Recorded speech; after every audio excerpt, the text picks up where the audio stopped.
Hello, hello, hello, everybody. I am super excited today for our chat today. I am chatting with one of the most influential men in fashion, Mr. Leon Talley. I'm going to put him on right now. Hi, Mr. Talley. I have you on the live. How are you? Very well, thank you.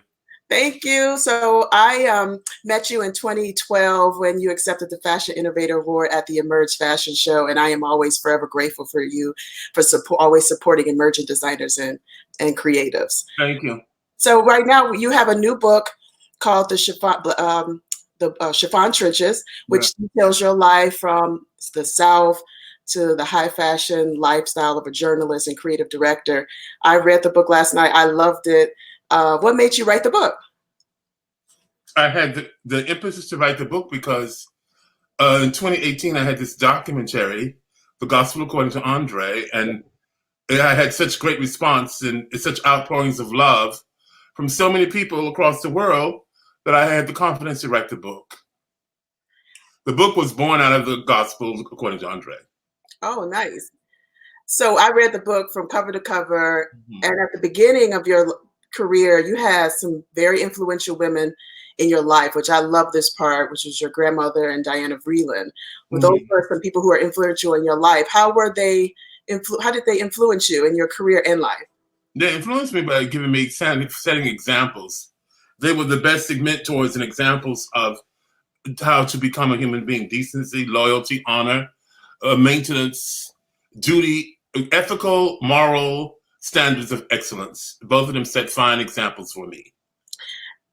In the book, you had a beautiful line about Miss Vreeland, where you mentioned that Miss Vreeland taught you to see clothes as a narrative. As a narrative, as history, as beauty. Yes. Yeah. What is your definition of fashion? I know you love fashion. What is your definition of fashion? I have no really definite definition of fashion, except that it must be an emotional response. An individual must have an emotional response to fashion. It should not be objective. It should be subjective by choice, color, texture, or place or event. Fashion should emote, should give you an emotion like music. Yeah. Like painting, like literature. Yeah. Dance. You must dance and listen to the sonatas of fashion in a dress that comes down the runway. The dress speaks to you. If it's a Porgy Best inspired dress, if it's a chiffon scarf on a jacket, the way the model is moving, the music behind the model as she walks, the way she turns, the way she holds her hands. It's the lilting, tactile, non-tactile response to the world that is fashion for me. Fashion is everything. Fashion is not just a fashion show. Yeah. It's a beautiful pot of geraniums on a porch on a sunny day. It's a beautiful garden. It's a beautiful white sheet on a beautiful bed with beautiful white pillowcases, fresh. Very nice. I love that description. So I couldn't put the book down. Anybody who's in fashion, I think they should get this book because it's history. Your stories that you tell from the 70s and 80s are absolutely amazing. I could not put it down with fashion icons like Karl Lagerfeld, Halston, Andy Warhol. The list goes on and on. How was that moment in your life? Because right now we have a lot of young creatives on the line. How was that moment in time back then, working with and just being friends with those icons? It was amazing. It was great. It was just great. It was just great. The 70s were just fantastic. I couldn't have been young at a better time. We had Studio 54. We also worked hard. We played hard, but we worked very hard. We went to work. We went to 54. There's never been anything like Studio 54. It was the best meeting place because all classes of people of society came together at 54. 70s was very liberating in fashion because you had suddenly people like Halston who embraced Blackness in the great African-American models of the late Naomi Sims, who was a great model, Pat Cleveland, who is still with us. I love that. So Halston, Saint Laurent always embraced Blackness and diversity. So certainly there were stars of color that were part of the mainstream of the fashion world, and they were Naomi Sims, Naomi Sims, Pat Cleveland, I'm sorry, and Beverly Johnson, to name just a few. There were other great models, Billy Blair, Alva Cheen. Yeah. All of these people were suddenly, and there was China Machado. It was just a great moment to be in fashion, to be in the world when suddenly the 70s represented a kind of liberating culture before the onslaught of AIDS came about in the early 80s. You called it the golden era fashion. That's what it was. And that's what it sounded like in the book. Yeah, it was a golden age of fashion. It was a golden age of fashion when it meant something, to dress up and go out. Mm-hmm. I don't think in this pandemic anyone cares about dressing up. No one's worried about buying the latest sweater or dress. No one's ordering online anything but a tracksuit or a mask. If you want something to worry about, you worry about the mask. You put on your mask when you go out and social distance. Those who are worried about how they're looking, it's wrong. You've got to worry about your survival. Right. You have to worry about getting your food, taking care of your children. And fashion is the last thing on one's mind, except you can find fashion in your closet. Everything old is new again. You go in the back of your closet, you pull out your favorite things, and they look fresh. That's right. You look attractive today. I'm sure you didn't go out and buy this lace top and the earrings. No. I know. I'm usually in like a jogging suit, but today, because it was you, I kind of put a little earring on and a nice shirt. Lovely. So you work with some of the top publications in the world. Ebony Magazine. And Ebony Magazine. I love your stories I'm from Chicago, so Johnson Publishing is big for us. With Miss Linda Johnson Rice and Fashion Fair, you worked there too. What was your contributing factors to your success? Like, how did you rise? Like, what do you think some of those things were to help you rise to success? The moment of my success was that I was educated, that I was knowledgeable, and I was smart. I had gone to school.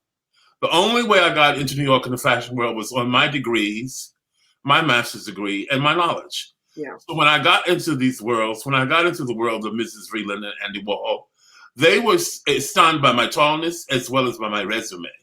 My resume was the first thing that I thrust forward, and my resume spoke for me. And I always say, do your homework. I always give advice to young people. Yeah. Do your homework, which means get an education if you possibly can, and you will always go forward. What I've also felt, because Emerge Fashion Show works with African, multicultural designers, and diversity and inclusion was very important to you, especially in the days before, when they weren't using models. How was that pushing diversity? Why was that so important to you? It's important because, we are a part of the culture. We are a part of the fabric of America. We come from enslaved peoples brought from Africa who helped build the nation's capital. They built the foundation of the White House. Black people built the foundation of the Capitol. We are part of the ingrained fabric that makes up America, and we are equal. We are not separate, but equal. We are equal. We deserve respect. We deserve it on every level and every strata of society. It was always, for years, we were not included in anything. I mean, we were not included in fashion. One couldn't vote. I mean, thank God the Civil Rights era came, because we've made progress, but there's still more progress to be done. I love that you mentioned Beth Ann Hardison, I love Beth Ann and I just adore the stuff that she's done. So I'm glad that you mentioned her as part of the yes. She's a great friend, and she's a great advocacy of inclusiveness, diversity, and justice. She's a great civil rights worker in her own way. She has been at the forefront of diversity in fashion. She's done wonderful things. She's been rewarded also. She's gotten a CFDA award for her work. She's tireless. And in the book, when I got to the lights went down. The lights went down, darling. Can you see? It went black. No, I can see you. Well, what's wrong with mine? I don't know. I can see you perfectly. Well, touch your computer screen and see if maybe it went out for. No. I can see you perfect. Okay. Okay, good. So you worked with Vogue for many years, and I love the part in the book where you mentioned that you and Anna Wintour went through the Chiffon Trenches. That's what the book is named. So what did you learn during your time in Vogue, or your most memorable moments? I'll give you my most memorable moments is when I was assigned by Anna Wintour to profile Michelle Obama for the cover when she was the first lady. That was the most memorable achievement. And Anna Wintour came to me and gave me that assignment, of which I am very proud of. And I owe that to Anna's decision as an editor. Yeah. And that's one of the highest achievements I've ever had in my life. That moment of profiling first African-American First Lady, Michelle Obama. That's true. I love that part of the book when you give so much descriptive about things that you went through from all the way from the 60s to now. Mm-hmm. The book is amazing. People need to get the book today. You won't. Why don't you have a copy of the book to show? I have the book. Your people gave me the book. Well, where is it? I'm going to put it in after this. I'm going to put it up afterwards. I'm going to put it on live after we finish. It'll be on there. Okay, Dionne. Okay. And so what do you think that designers, now that they're here, what's the future of fashion? Like, have you thought about it? I know you are just quarantined like everyone else, but during this COVID time, what's the future you think, like now? You kind of touched on it a little bit. I don't know what the future of fashion is. I couldn't dare forecast the future. I think that people are doing reflective moments in this time. I think that people have to come back in a new way. I think the new normal will be unrevealed until we get into the new normal. We don't know. I'm sure that the CFDA is thinking about how they're going to present fashion in the future. I think that the big mega fashion show will no longer be a focus. It will be a kind of quiet intimacy and more intimate. It will be quieter. I think there's not going to be a lot of money thrown into the lavish fashion extravaganza, but fashion will always exist, I think. And everyone will always want to know what fashion is and where it's going and where we will go with it. And we will be passionate about fashion. Yeah. At the end of your book, I thought it was so great. You had a list of best dressed men and women. Mm-hmm. Can you give us just a little tease of your best? Oh, yeah. Oh, I'm proud of that. My best dressed list is both men and women on my best dressed list. And I can say that because I was on the best dressed list committee for many years. And I remember my first best dressed meeting with the committee. I was determined to have someone who was Black and not known. And it was Maxwell, the singer. Oh. And when I nominated Maxwell, the committee in the Grand Park Avenue apartment, cucumber sandwiches, and the coffee, and the porcelain cups, and the crystal, and the linen napkins. And when I said, Maxwell, I recommend Maxwell, the committee looked up and said, is that the heir to the coffee fortune? And I said, no, it's a singer.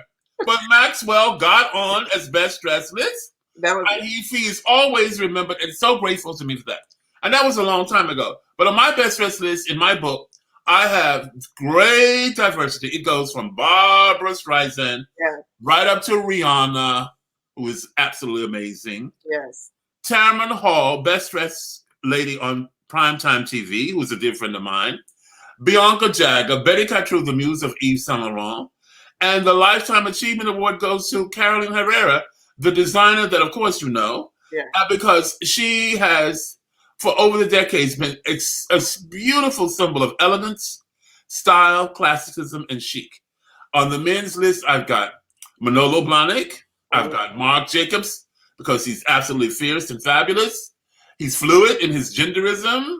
He's always giving tutorials on his Instagrams about eyeshadow, and he was reading this book. He was reading my book, laid up in bed in gold sandals from the 70s, platform gold, high heels, and a beautiful pedicure. Marc Jacobs is on the best dressed list, and then the Lifetime Achievement is Ralph Lauren, because he indeed has been a fashion icon for over 50 years. Yes, that's great. Well, people need to get this book, Chiffon Trenches, a memoir from Andre Leon Talley. You are a treasure. You can get it anywhere at Amazon. I'm telling you, when you see this book, it is a history lesson. I love the stories. Today, I'm like, you inspired. I have to do something more because you look great. You look great. You look just great. You look totally great. And I'm glad you dressed up. You look absolutely great. Yeah.